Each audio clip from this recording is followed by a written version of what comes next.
So, unlike those virgin YouTubers who are too busy arguing whether or not something could survive in 40k, us Chad Homebrewers are going to try and do something infinitely more nerdy and entertaining. So, for those of you who are new here, hello, and welcome to Homebrew Heresy, where we bring your heretical ideas to life, taking all your favorite factions and characters and translating them into 40k. So then, with the intro out of the way, let's get to covering the origins and history of our favorite Xenomorph, and their convoluted creation. What I mean by that is that depending on when you started watching the movies, reading the books, or just the order of the films you watched them in, there are three entirely different origins to the Xenomorph. And that's not even including the multiple timelines including the Predator, Blade Runner, and Terminator timelines. Yes, I'm being very serious. The most basic of their origins, and the one most people know, is the one that is presented to us in the first four Alien films. That being that the Xenomorph are a biological weapon used by a space jockey race in their wars across the stars. While a pretty simple and concise explanation for their creation, all this goes out the window when you delve into the extended media and other films of the setting. For example, one version of their origin is that the Xenomorphs are just a naturally occurring life form that evolved on the hostile death world of Xenomorph Prime, a planet-wide Xenomorph hive. This is also the origin used in the Alien vs. Predator timeline. In the Predator universe, Xenomorphs have existed for thousands of years, and their prey-predator dynamic with the Yahuja race is something that predates humanity. Also, Requiem is a movie that existed in this timeline. There was a point where these two origins could have actually coexisted. You know, if you turned your head and squinted a little bit. However, with the release of Ridley Scott's Prometheus and the sequel Alien Covenant, we're introduced to a third and final origin to the Xenomorphs. Beginning thousands of years before the birth of the first man, the incredibly advanced alien civilization known as the Engineers came to Earth and seeded it with life. Oh my god. Anyone remember when the origin of the alien was just a mystery and involved random people finding it on one ship? So, eventually the first of humanity would be born. Visited by the Engineers multiple times, their godlike creators would inevitably grow on to hate them, viewing humanity as barbarous and vile creatures who perverted the teachings given to them and made war with one another. After being given every opportunity to grow, humanity continued to fail, and so, to ensure their project would not disappoint them again, they aimed for the extinction of all of them. But before they could do that, the very weapons intended to wipe out humanity instead turned on the Engineers and saw an end to their fleet and the death of an entire planet. It wouldn't be until 2,000 years later that the first human explorers would find themselves setting foot on this long dead and desolate planet. It was here that these humans would go on to reactivate the very weapons intended to wipe them out all those millennia ago. This would be the first time, chronologically speaking that is, that we would actually go on to see the Xenomorph, created by using a substance called a black ooze. Yes, very scientific, I know. This chemical works to mutate anything it comes in contact with and twist it into a gross, dying parody of itself. The black ooze would eventually find its way into the body and womb of a human woman, Elizabeth Shaw, a process that would see her giving birth through C-section to a massive starfish alien thing, otherwise known as a giant facehugger, and I like to call him Steve. It would be through Steve embedding an egg within the last living engineer that the Deacon would be born, and it would go on to do virtually nothing for the rest of the universe. That being said though, some of that strange black ooze would actually be recovered by the android David, played by Michael Fassbender. Through his strange synthetic love of Shaw and his own growing god complex, we would actually begin to see the first stage of the Xenomorph life form. Using the reproductive organs of a human, the stolen data of the Engineers, and a healthy dose of black ooze, Michael Fassbender creates the first Xenomorph, though at this point it would only be known as a Neomorph. This creature was nothing close to the Xenomorph that we'd come to know and love. The Neomorph was dangerous, but unlike its successor, it lacked that inherent hunter's cunning and malicious sadism that the Xenomorph would go on to sport. And so, like all other prototypes, it would be eventually shelved and replaced by a newer model. The true Xenomorph that we see in the first Alien film is assumed to be the finalized creation of Michael Fassbender's experiments. Created using the unborn population of a colony ship as a genetic testing ground, it heavily implied that the population of the ship would go on to become the first host of the Xenomorph species. All while the planet they would have called home would become the same planet the crew of the Nostromo would end up visiting in the first Alien movie. Throughout the first film, the lovingly nicknamed Little Rascal goes on a murder spree throughout the mining ship, Nostromo, during which point the sheer lethality of the creature is made apparent, with the ability to survive in any environment, acidic blood, and a sadistic cleverness that borders on straight-up malicious glee. It should be pretty evident that this creature is the ultimate weapon, and more importantly, the perfect predator.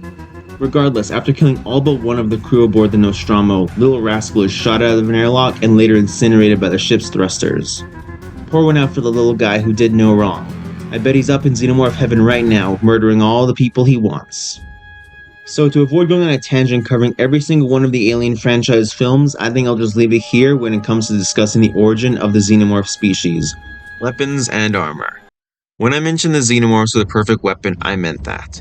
Every cell in the Xenomorph's body is able to inflict harm in some shape or form, from the serrated tail that's able to slash even through the toughest armor, to the claws and teeth able to tear flesh from bone. And of course, if that wasn't bad enough, should someone be able to pierce the reinforced exoskeleton, which is no small feat given its ability to withstand small arms fire, the creature also possesses a highly corrosive acidic blood, making it so even if you manage to kill one, you will not escape unharmed.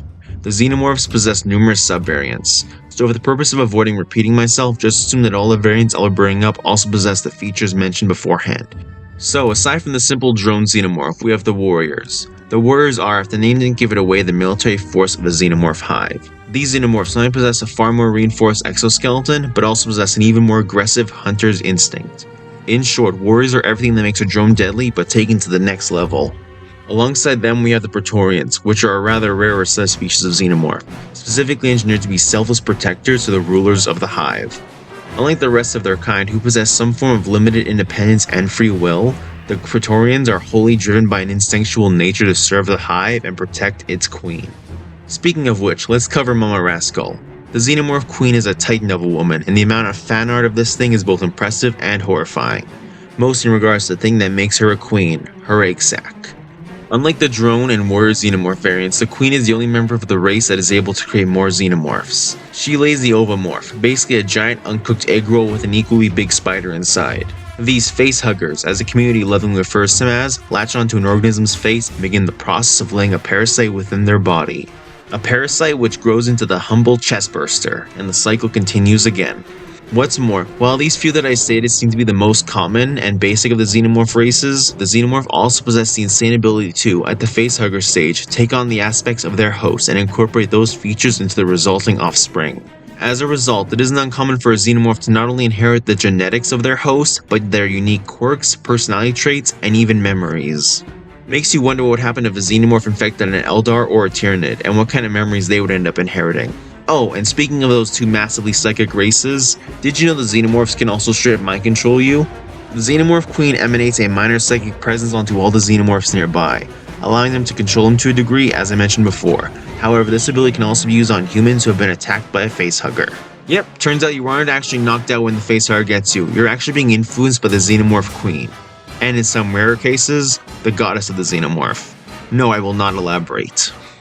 Now then, onto the methods of war of the Xenomorph, of which there are two main ones. Which one they use is wholly reflective on how many Xenomorphs are in an area at a time, as well as how large a hive actually is. The one most people associate with the Xenomorph is their use of stealth, sabotage, and assassination tactics, all of which are meant to disrupt an enemy's chain of command, frighten their standard infantry, and murder everyone left isolated. They typically utilize this method of warfare if they are outnumbered, lack a proper defensible position, or lack a queen to effectively direct them. However, in the instance wherein two or more of these conditions are met, the Xenomorphs will change their tactics to one that focuses on overwhelming their opponents, using their innate lethality and raw killer instinct to wipe out their enemy, or, in some rarer cases, capture and imprison them in order to add more to their numbers. So with our methods of war and our weapons and armor out of the way, we can get started by finding out our goals. Starting off, we're going to have to be living weapons. Every cell in our body has to be able to be used as a weapon, especially if our living weapon status makes trying to kill us just as deadly to our enemy as it is to us. For our next goal, we gotta be able to add the greatest features of our enemies onto our own faction to push it to even greater heights. Finally, we're going to have to be an utter alien life form. Our bodies and minds must be something not only difficult to relate to, but understand. Xenos is part of our name after all, and we'd naturally be doing them a disservice to try and make them anything else. So with our goals out of the way, let's be honest, the outcome of which faction I'll be using for this homebrew is pretty clear. However, before we cover the obvious answer, why don't you guys write down your own faction in the comment section below. Give me a rationale on why you chose the faction you did. And while you're down there, why don't you hit that subscribe button and leave a like. Make sure the Wayland YouTube company sees how much of a valuable worker we all are. Now then, on to the obvious answer. For this homebrew, I chose the Tyranids as the faction, and I think it's pretty clear why. But just to make sure there's no confusion, the Tyranids are a wholly alien life form, literally originating from an entirely other galaxy and possessing a higher level of sentience humans can hardly comprehend. Not to mention, like the alien queen and goddess, their psychic influence allows them to manipulate and subjugate their victims. Just look at the shadow and the warp ability on the tabletop, especially if that target has already been infected by a parasite of the hive mind. This also brings to mind concepts like the Gene Stealers. And while not an ability unique to the Tyranids, the Death Throes ability could act as a decent interpretation of the Xenomorph's acid blood. All this to say, the Tyranids are perfect for this Xenomorph homebrew, though it shouldn't be hard to figure out why. With all that out of the way, let's get to homebrewing. Hive Fleet Prometheus was first sighted by Archmagos Wayland LV-426 while en route towards the Imperial world of Covenant. It would be upon witnessing what these Tyranids could do that would go on to consume his every waking moment. It was this obsession that would drive Wayland LV-426 to entrust his servitorized clone, codenamed David, capture and study the elusive Xenos life forms. A process that would see not only the world of Covenant consumed by the Tyranids, but all the vessels that attempted to flee the doomed world with it. With a small collection of Tyranid bioforms within his possession, Wayland LV-426 would bring his treasure trove of organisms to his homeworld, the Forge world of Yutani 4. There, Wayland would experiment on the Xenos, learning the elaborate nature of their evolution and seeking to not only understand it, but control it. Like a skilled biologist feeding a vile pathogen, Wayland manipulated the evolution of his Tyranid horde, allowing even the minor bioforms to develop something approaching independent thought. While revolutionary, this however was not his only achievement. In fact, the magnum opus of his research found him enabling all Tyranids within his study to become able to produce more of their kind. In short, he made it possible for any and all Tyranids to produce their own version of a gene stealer. This made it possible for even a single bioform loose on a planet to eventually be able to create an entirely new hive fleet. And with that, Wayland had created the perfect weapon to use against rebellious forces across the Imperium. And surely the Omnissiah would bless his actions. Or so he believed. In reality, the evolution of these bioforms did not occur through Wayland's experiments, but rather were self-perpetuated through the actions of the hive mind itself, steadily changing their biology to match what Wayland desired, all to convince and deceive the Archmagos into thinking he tamed the Eldritch's intelligence. In reality, the servitor David had long been infected by a gene stealer, and as such had been subtly altering Wayland LV-426's notes, leading him to make false discoveries and inevitably let down his guard. The Forge world of Yutani 4 would be defenseless as Tyranid bioforms poured out of the factories and refineries and consumed everything within their wake, before leaving the planet themselves and journeying across the stars. According to some picked recordings recovered by Deathwatch personnel, the servitor clone of Wayland LV-426, David, has been seen on numerous worlds prior to a Tyranid invasion or gene stealer cult uprising. How this is possible, let alone if this is the same clone from Yutani 4, remains a mystery. And there we have it, Hive Fleet Prometheus, the Tyranid Hive Fleet based on the Xenomorphs from the Alien franchise. So with the lore out of the way, we can now begin by putting this army together on the tabletop. And as always, we'll be aiming for the 500 point mark when it comes to buying models for this homebrew. So normally, I like to start looking at the combat patrols of factions I'm thinking of using for these homebrews. And while the Tyranid combat patrol is a pretty decent points per dollar ratio, alongside the fact that Psychophage looks somewhat similar to the Xenomorph Queen, the issue lies in the fact that most of the models included in this box do not fully fit with the Xenomorph as we know it. If you remember back to our first goal, I mentioned that every cell in their body needs to be a weapon, and while yes, the flesh borer is a living weapon, it's not fully part of a Tyranid's body when you compare it to the Hormagon's scything talons. This is why I don't think this box will work for this homebrew. So then, what would I suggest in order to buy to make this homebrew come to life? Well, you're gonna love this. Our first purchase I suggest buying is the Warhammer 40k starter set, the elite version, whatever the second tier is called. And while you might be wondering why this is any different from simply buying the Combat Patrol, I'll explain it briefly. While yes, this starter set is basically a worse version of the Combat Patrol, lacking the Barbgon's unit, this starter set is also way cheaper, especially when you factor in that you're getting half a Space Marine army, which you could probably use on another homebrew on this channel. Or you could sell them to your Space Marine friend. We all have one, and you can get your money back. You're looking at around $75 plus tax, for 27 models worth about 395 points, which is shockingly better than the Mechanicus Combat Patrol.